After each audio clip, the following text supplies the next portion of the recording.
Where did all the Star Wars games go? No, seriously, where did they go? It's like nowadays we've got nothing.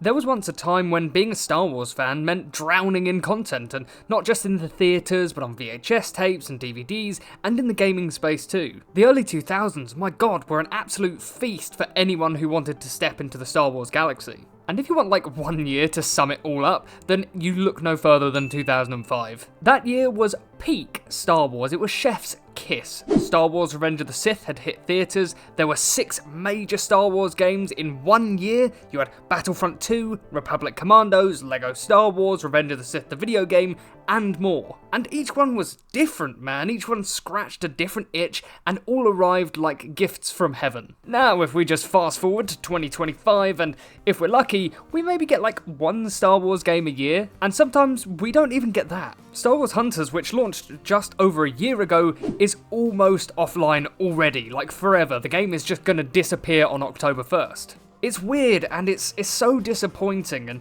if you grew up blasting through Republic Commandos or swinging a lightsaber as Starkiller in The Force Unleashed, this drought feels even harsher.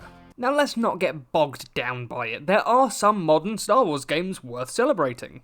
You have the Jedi series with Fallen Order and Survivor, which are both fantastic Souls-like experiences that mix lightsabers and exploration with a story that actually respects the universe.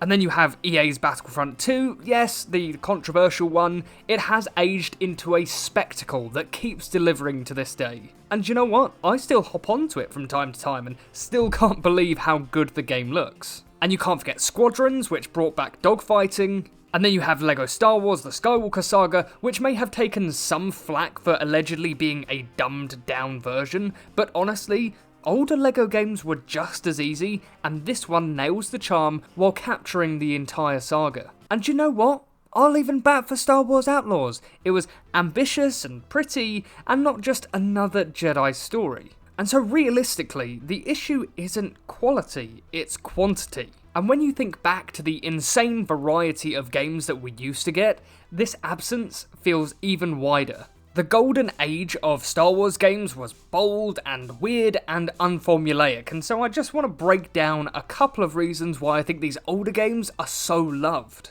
For example, KOTOR. It wasn't just a Star Wars game, it was the RPG of the time. It gave us choices that mattered, companions who we cared about, and the ability to shape the galaxy as we saw fit. You could either go down the light side route or the dark side route, and the game didn't just allow it, it celebrated it. Even though 100% you will ruin some of your companions. And oh my gosh, The Force Unleashed was a pure power fantasy. Starkiller might not be canon anymore, thanks to Disney, but for players, he scratched the itch of being the most unstoppable force in the galaxy. You were hurling TIE fighters with the Force and dragging Star Destroyers out of the sky. It was absurd, and it was glorious. Republic Commando was Star Wars meets Call of Duty before Call of Duty became the cultural juggernaut that it is today.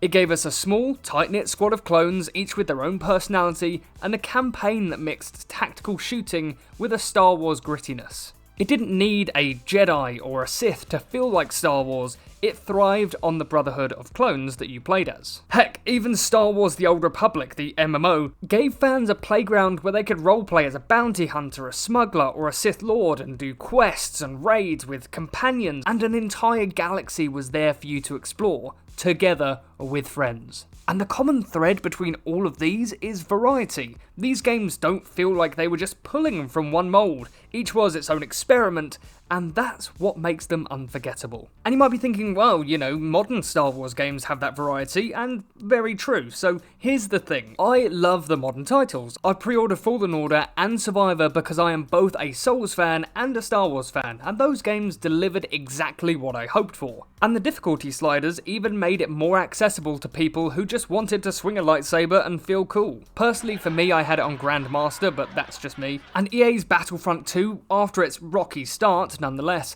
evolved into one of the most gorgeous, fun multiplayer shooters out there. And yeah, even Star Wars The Skywalker Saga may have no online co-op, but it's still one of the best LEGO games ever made. And so when you look at that lineup, the pattern becomes very clear. They're spread remarkably thin. We don't have the same like buffet of Star Wars experiences anymore. It feels like you get one brilliant modern release, and then there's really just a long silence afterwards. And you must be thinking, like, what's the actual reason behind this? Why are we not getting these Star Wars games? And I believe I've got a theory, so put on your tinfoil hat and get ready. I believe that part of the reason why we don't have so many weird and bold Star Wars games anymore is because of Disney's control over the IP. Oh, brother, this guy stinks! And what I mean by this is that everything they release has to be canon. And when everything has to be canon, you close a lot of doors. Like, you can't have Starkiller ripping apart a Star Destroyer when Rey is supposed to be the most powerful Force user ever. Yes, that was satire. You can't have these what-if scenarios that contradict the official timeline. And that's the thing, older Star Wars games were playgrounds for imagination. They didn't care about canon, they cared about fun, they dared to be bold in their storytelling, and even broke the rules. But now, every pitch has to pass through the, does it really fit in the timeline though? And that's such a shame, because Star Wars has always been bigger than just its canon. Star Wars does have some fatigue in its IP. Disney has been pumping out shows after shows like there's no tomorrow. You've got Mandalorian, Andor, Obi-Wan, Ahsoka, The Acolyte, you name it. It's been a tsunami of content. And while there is some amazing stuff, you know, hello Andor, there's no denying that fans are feeling a little bit burnt out. And that kind of fatigue probably bleeds into game development too. Why risk making a bold game when an audience might already be too tired for it? And at the end of the day, it's simple. I want more Star Wars games. You want more Star Wars games. Otherwise, you wouldn't be here right now. And I don't even care if it's a Jedi or a Sith game. Give me a smuggler game. Give me like a random droid detective noir game. I don't know.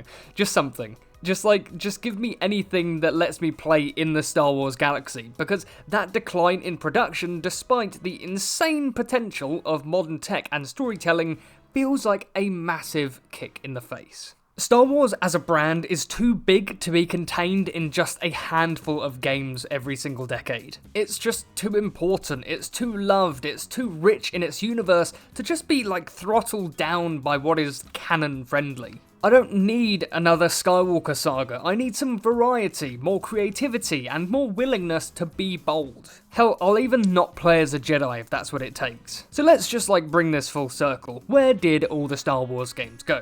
They didn't just vanish entirely, we still get brilliant flashes of what's possible, but compared to the early 2000s, the galaxy of Star Wars feels emptier and emptier. Back then, you could pick up like half a dozen games in a single year, each giving you a totally different Star Wars experience.